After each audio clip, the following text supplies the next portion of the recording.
Hey students, we are discussing angular velocity. हम लोगों ने देखा था ओमेगा एवरेज होता है theta final minus theta initial upon T final minus T initial, and omega instantaneous होता है D theta by D T. Just like kinematics में वेलोसिटी होता है D S by D T. तो ये एंगुलर वेलोसिटी है, तो ये ऐसा हो जाएगा।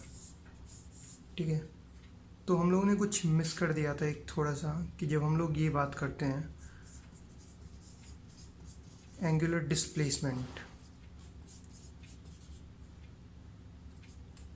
हम लोग जब एंगुलर डिस्प्लेसमेंट की बात करते हैं तो एंगुलर डिस्प्लेसमेंट क्या होता है? Theta is equals to arc length upon radius. जब theta is equals to arc length upon radius होता है तो इसका ऐसा यूनिट क्या होगा? Arc length metre, radius metre. तो यस, ये दोनों हमेशा, तो theta is always dimensionless. तो एंगुलर डिस्प्लेसमेंट का कोई डायमेंशन नहीं होता है। अगर हम लोग डायमेंशन में डिनोट करेंगे इसका, बस थीटा का बस ऐसा यूनिट होता है जो कि होता है रेडियन, हम लोग जनरली मेजर करते हैं। Okay, let's move forward.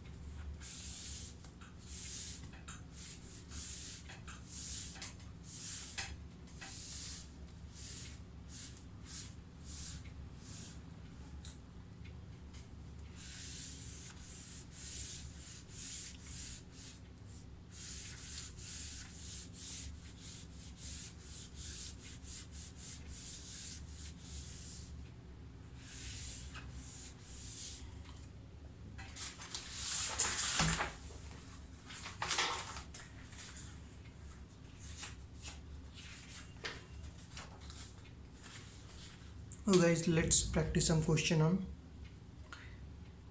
circular motion। तो एक क्वेश्चन लेते हैं।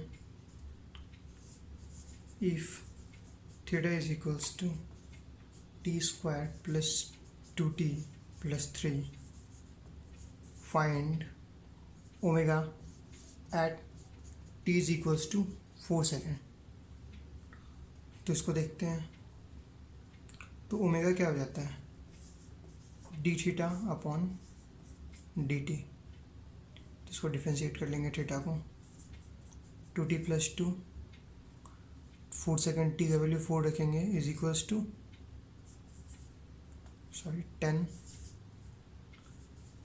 10 रेडियन पर सेकेंड, क्योंकि ओमेगा का यूनिट होता है रेडियन पर सेकेंड, ये याद रखिएगा। Omega is equals to 10 radian per second. ये आ गया। एक और क्वेश्चन लेते हैं। A particle complete a circle with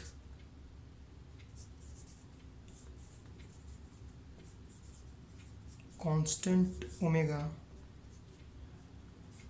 in 30 seconds, find omega। तो एक सर्कल, यहाँ एक सर्कल की बात हो रहा है, तो एक सर्कल में थीटा कितना होता है? Theta is equals to 2 pi radian का ही तो एक थीटा होता है। अभी मैंने आगे भी जस्ट प्रूफ किया था। तो ओमेगा क्या हो जाएगा?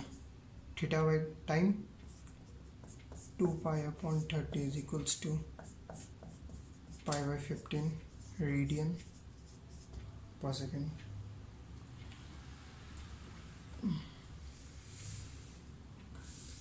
ओके,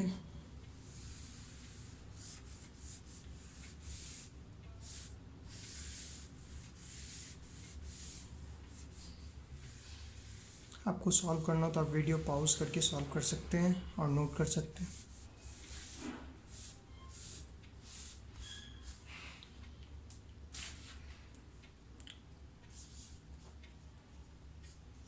ओके, एक और क्वेश्चन लेते हैं। A vehicle produce 1 RPM at an instant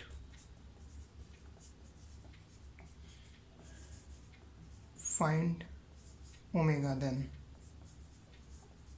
कोई भी एक व्हीकल है वो 1 आरपीएम किस इंस्टेंट पे प्रोड्यूस कर रहा है, तो उसका उस टाइम पे ओमेगा क्या होगा। तो पहले आरपीएम जानते क्या होता है। आरपीएम इज रेवोल्यूशन पर मिनट।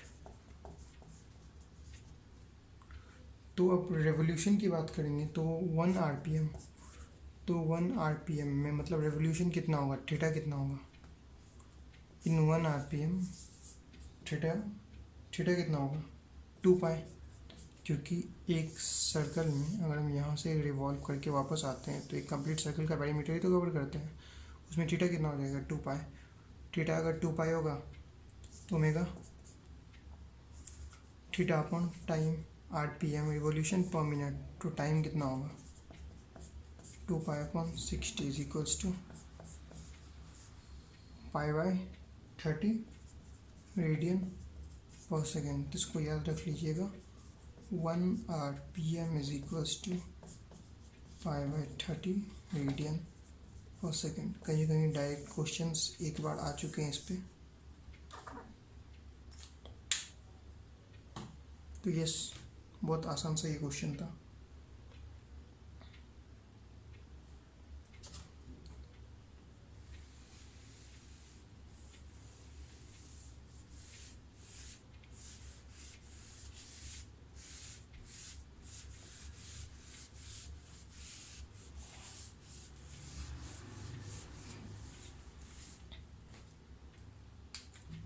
एक और क्वेश्चन लेते हैं जैसा पहला हमने किया था उसी टाइप का।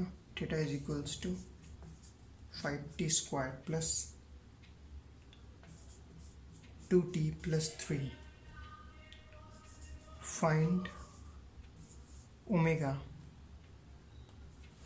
एट t बराबर 0 टू t बराबर 3 सेकेंड।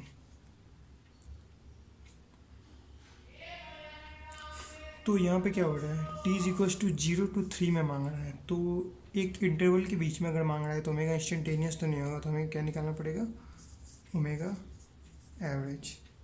तो क्या हो जाएगा theta final minus theta initial, formula लिख लेते हैं अपन T final minus T initial.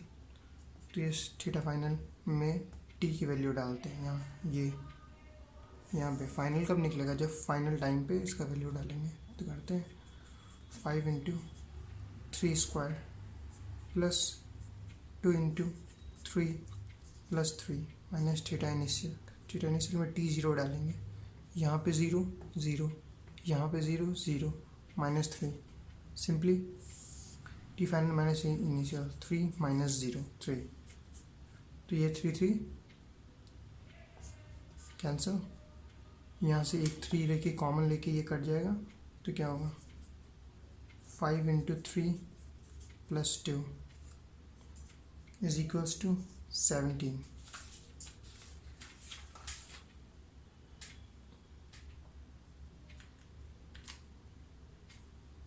Okay,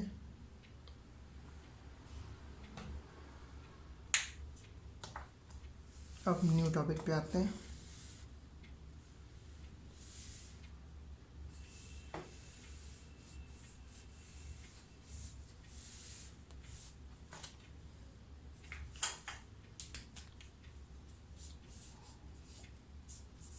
Relation between angular velocity and linear velocity।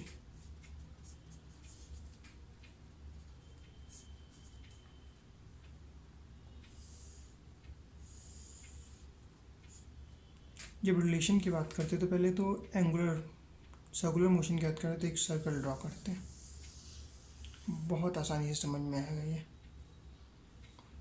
ठीक है, ये सेंटर हो गया ओ,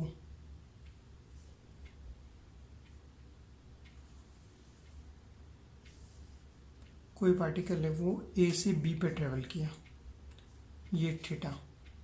ठीक है, तो ए से बी पे ट्रेवल किया तो उसने डिस्टेंस कितना ट्रेवल किया, ये बी इतना ही तो उसने डिस्टेंस ट्रेवल किया, ए टू बी। ओके, तो बात करते हैं क्या होता है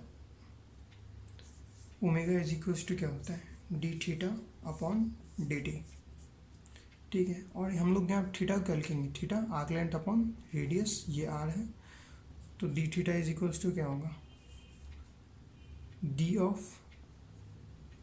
ए b by r upon d t, ठीक है। तो इसको थोड़ा और मैनिपुलेट करते हैं, d of a b by D t into 1/r, simple. D of a b by D t ये पाथ लेंथ है, पाथ लेंथ यहाँ से यहाँ का डिस्टेंस, वो अगर टाइम से डिवाइड हो रहा है तो ये क्या होगा, यहाँ से यहाँ की वेलोसिटी, जिस वेलोसिटी से यहाँ पे एंगुलर वेलोसिटी वर्ड नहीं, एंगुलर वेलोसिटी इस टर्म में होगा, यहाँ से यहाँ पाथ लेंथ में जो वेलोसिटी होगी, d of a b travel करने में जितना टाइम लगा वो इसकी वेलोसिटी होगी, तो क्या हो जाएगा, v into 1/r, omega is equals to then v is equals to r omega. Very important formula for circular motion, इसके बिना सर्कुलर मोशन इनकम्प्लीट है। ये फार्मूला अगर याद नहीं रहा तो एक भी क्वेश्चंस नहीं आएंगे। तो इसको लेवल कर देते हैं, v is equals to speed of particle, and this formula is valid only in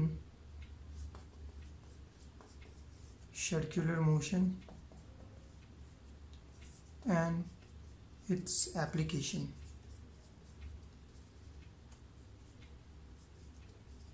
ये फॉर्मूला सिर्फ और सिर्फ सर्कुलर मोशन एंड एप्लीकेशन पे वैलिड होगा। ऐसे बहुत जगह आएंगे फर्दर, जो आप लोग आगे के चैप्टर्स पढ़ेंगे रोटेशन वगैरह में आपको ओमेगा मिलेगा, वी भी मिलेगा, लेकिन वहाँ v is equals to r omega काम नहीं करेगा। ये फॉर्मूला सिर्फ और सिर्फ सर्कुलर मोशन और उसके एप्लीकेशन पे ही काम करेगा, बिकॉज ये सिर्फ और सिर्फ इस केस के लिए वैलिड है, थीटा के लिए।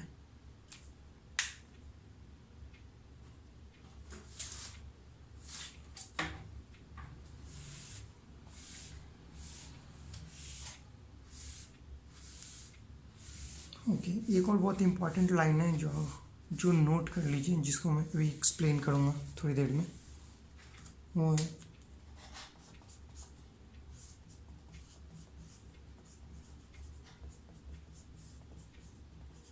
Circular motion and angular variables are frame dependent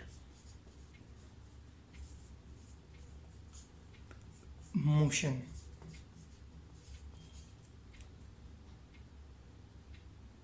frame dependent या मोशन बोलें, या फिर फ्रेम डिपेंडेंट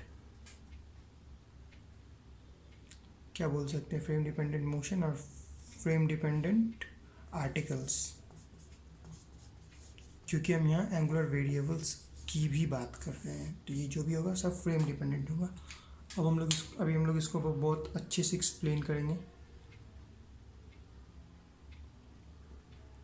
सो ये देखते हैं।